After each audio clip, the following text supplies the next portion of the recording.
नमस्कार, news eight with सुमन में आप सभी का स्वागत है। और आज इंडिया यानी इंडी गठबंधन, जो पहले यूपीए गठबंधन हुआ करता था, अब आज उसका सबसे महारैली कहिए, क्योंकि 27 पार्टियां एक साथ केजरीवाल को बचाने के लिए दिल्ली के रामलीला मैदान में तैयार जुट चुकी है। जी हाँ, 27 पार्टियां इसमें शामिल हो रही है। सबसे ज़्यादा महिलाओं का जो महिलाओं की जो सशक्तिकरण की हम बात करते हैं, तो आज के इस महारैली में देखने को आपको मिलेगा। क्योंकि इस महारैली में कौन कौन है, कहाँ कहाँ हैं, ये हम आपको बताते हैं। लेकिन सबसे पहले ये बता दें कि आखिर इसकी ज़रूरत क्यों पड़ी। देखिए, ज़रूरत इसलिए पड़ी क्योंकि एक साथ इंडी गठबंधन में टूट फूट होती रही, और जैसे केजरीवाल जब जेल में गए उसके बाद उनको दूसरी पार्टियों को लगा कि इसी बहाने हम एक साथ फिर जुट जाते हैं और फिर अपने अपनी शक्ति को दिखाते हैं, अपने प्रदर्शन को करते हैं। तो यहाँ जैसे केजरीवाल जेल के अंदर गए, जेल अंदर जाने के बाद अचानक सभी पार्टियां जो है एक साथ जुट गई है, और फिर उसके बाद आज महारैली हो रही है। इस महारैली में महाशक्ति प्रदर्शन करने की कोशिश, क्योंकि पंजाब से सबसे ज़्यादा हजारों की संख्या में कार्यकर्ताओं को यहाँ लाया गया है। दिल्ली में भी सभी विधायकों को ये जिम्मेदारी दी गई थी कि कम से कम 100 से नहीं बल्कि 500 से 1000 कार्यकर्ताओं को लेकर रामलीला मैदान पहुँचा जाए। वैसे उसकी जो कैपेसिटी है वो आधिकारिक तौर पर सिर्फ 25 और 34,000 के आसपास है। लेकिन आज महामीडिया भी, जो आप जानते हैं कि मीडिया मैनेजमेंट सबसे बड़ी कलाकारी है, तो यहाँ केजरीवाल और केजरीवाल की टीम और तमाम सारी जो विपक्षी टीम है वो मैनेज्ड है, और वो भीड़ आपको दिखेगी। देखिए, मैं इस महागठबंधन के खिलाफ नहीं हूँ, इंडी गठबंधन के खिलाफ नहीं हूँ, लेकिन महिमा मंडन जहाँ होता है ना, वो कहीं ना कहीं घातक होता है। और इस वक्त मैं जोशीमठ में हूँ, इसलिए मैं आपको खबर देना चाह रहा था। इसमें सबसे ज़्यादा जो महत्वपूर्ण विषय है वो ये है कि इसी बहाने केजरीवाल अपनी पत्नी को जेल में रहते हुए, इससे बड़ा शातिर और कोई नहीं हो सकता भाई। कोई व्यक्ति जेल में हो और अपनी पत्नी को इस महामंच पे लाकर प्रोड्यूस करे, तो ऐसा आज तक कभी नहीं देखा गया। तो पहली बार राजनीतिक महामंच पे आज सुनीता केजरीवाल पेश होंगी, और उनकी ताजपोशी इस तरीके से की जा रही है। और इसमें सबसे बड़ी बात इसमें देखिए, महिला होने के नाते, और दूसरी राजनीतिक दल 27 दलों में जो सबसे दिलचस्प बात है उसमें महबूबा मुफ्ती भी होंगी, पीडीएफ से आप जानते हैं। उसके बाद कौन है, उसके बाद हेमंत सोरेन की जो पत्नी है वो भी इसमें शामिल, कल ही वो आ चुके हैं दिल्ली। उसके अलावा कौन होंगे, सबसे महत्वपूर्ण विषय है कि इसमें सोनिया गांधी शामिल हो रही है। कल एक दिलचस्प बात हो रही थी, किसी से चर्चा हो रही थी, तो उन्होंने कहा कि सोनिया गांधी और राहुल गांधी जब तक इस पार्टी में है तब तक इस पार्टी का नरक होता ही रहेगा, और पार्टी डूबती ही रहेगी और डूबी ही रहेगी।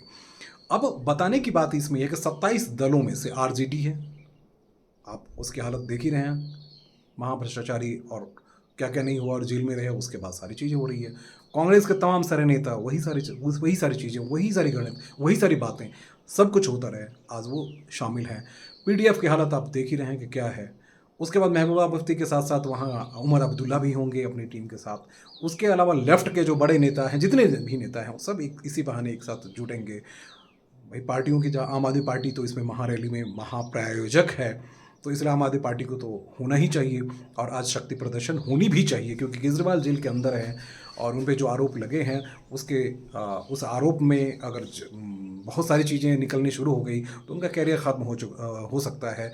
उसके बाद और भी बहुत सारी चीज़ें निकलनी शुरू, देखिए महागठबंधन रैली, उसके पीछे बड़ी कहानी ये है कि इस पार्टी को अगर बचाना है तो इस दबाव से, इस महाभीड़ से दबाव ये बनाया जाए कि अभी भी कई संगठन, आतंकी संगठनों से भी नाम जोड़ के देखा जा रहा है, जिसमें पैसे लेन देन की बातें सामने आ रही है, वो तमाम सारे एस्पेक्ट्स हुई। अब ये बात कही है कि इंडी गठबंधन बनी तो थी, उसमें से सबसे पहले कौन निकल गया आपको पता ही है, नीतीश कुमार निकले।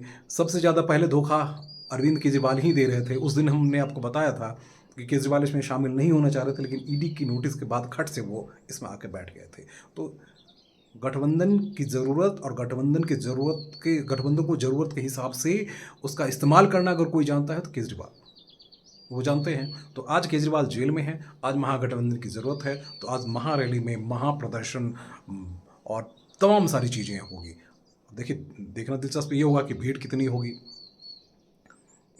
है, उसमें क्या-क्या प्रदर्शन होगा, कैसे-कैसे होगा, वो तमाम सारी चीज़, और भीड़ होनी चाहिए ना भाई। देश की राजधानी में जहाँ सत्ता में ऑलरेडी सरकार है, उनके सबसे बड़े नेता जेल के अंदर है। तो आज महारैली में बहुत सारी चीज़ें होंगी, बहुत सारी बातें होंगी, बहुत सारी कहानियाँ बनेंगी, और इस महारैली के, महागठबंधन के यूँ कहिए कि बहुत बड़े प्रोग्राम का इम्पैक्ट लोकसभा चुनाव पे भी होगा। कि आप देख ही रहे हैं, लोकसभा चुनाव में अगर इस तरह की एकजुटता देखने को मिलती है, भीड़-भाड़ दिखती है, और पार्टियों का रुख या पार्टियों का सुर न बदले, तो वाक़ई में एनडीए के लिए एक बड़ी परेशानी खड़ी हो सकती है। आज बीजेपी ने एक अलग से ठगों का मेला उसे बना दिया है। आज फ़ोटो जो सुबह-सुबह जारी किया गया कि ठगों का मेला जो है वो लगाया गया है। देखिए, वो बीजेपी अपने तरीके से करेगी, लेकिन यहाँ महागठबंधन का असर वाक़ई में लोकसभा चुनाव पे देखने को मिलेगा। दिल्ली की जनता वाक़ई में जो पहले रणनीति अपनाती रही, वही अपनाती है। पंजाब की जनता जो पहले रणनीति अपनाती रही, वही अपनाती है, क्योंकि पंजाब में तो आम आदमी पार्टी की सरकार है। गोवा में इसका इम्पैक्ट क्या पड़ता है? मध्य प्रदेश और छत्तीसगढ़ में बहुत ज़्यादा इम्पैक्ट नहीं पड़ने वाला है। हाँ, इस महागठबंधन का ये जो महाआयोजन है, इसका बिहार में भी इम्पैक्ट पड़ सकता है, क्योंकि बिहार में कांग्रेस और आरजेडी साथ, और तमाम सारे दूसरे दल जो हैं वो भी साथ में हैं। इसलिए उत्तर प्रदेश में इसका क्या इम्पैक्ट पड़ेगा, तो सबकी निगाह आज इस महागठबंधन की महारैली पर है, और मुझे लगता है कि होनी भी चाहिए, क्योंकि इस महारैली में ये तय होगा कि इसमें कितनी एकजुटता है, क्या स्वर, कितने लय, कितने ताल, कितने वोटर्स, कितने कार्यकर्ता, क्योंकि अब टिकट बंटवारे का जो है लगभग अंतिम चरण जो है वो अब समाप्त होने को है। कुछ पार्टियों के कुछ ही नाम जो हैं बचे हुए हैं।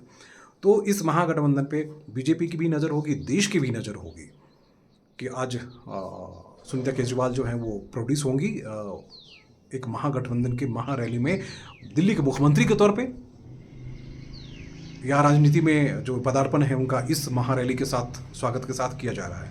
देखिए, महिलाओं का एक साथ सभी दलों में नहीं, बल्कि 4-5 दलों के की बात करते हैं, तो उसमें बिल्कुल सामने आ चुकी है।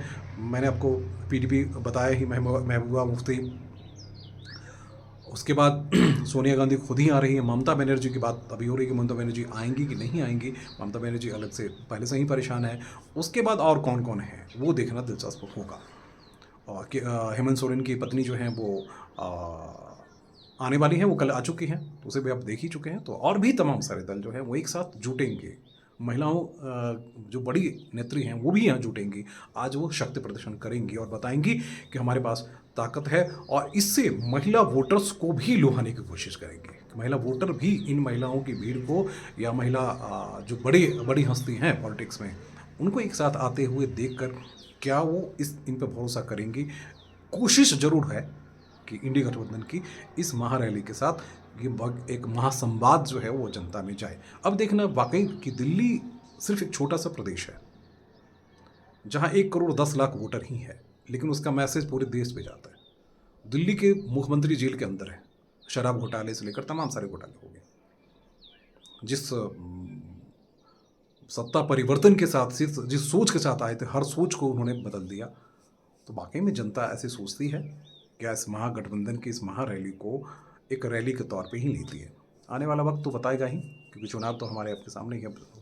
घोषणाएं हो चुकी, कैंडिडेट सब हमारे सामने आ चुके हैं, तमाम सारी चीज़ें, तमाम सारी तैयारी चल रही है। बीजेपी अपने तरीके से कैंपेन कर रही है, आम आदमी पार्टी अपने तरीके से उनके नेता जेल में हैं, उसी बहाने जगह जगह लोगों को एकोमोडेट करने की कोशिश कर रही है। अब देखना दिलचस्प वाकई होगा कि इसमें होता क्या है, जनता कैसे मुड़ती है, आज भीड़ का रुख क्या होता है। भीड़ तो भीड़ है, जब तक वो वोटर में परिवर्तित ना हो और वो वोटिंग स्टेशन तक ना पहुँचे, वोटिंग तक ना पहुँचे, तब तक कहाँ कुछ बात बनती है। नमस्कार।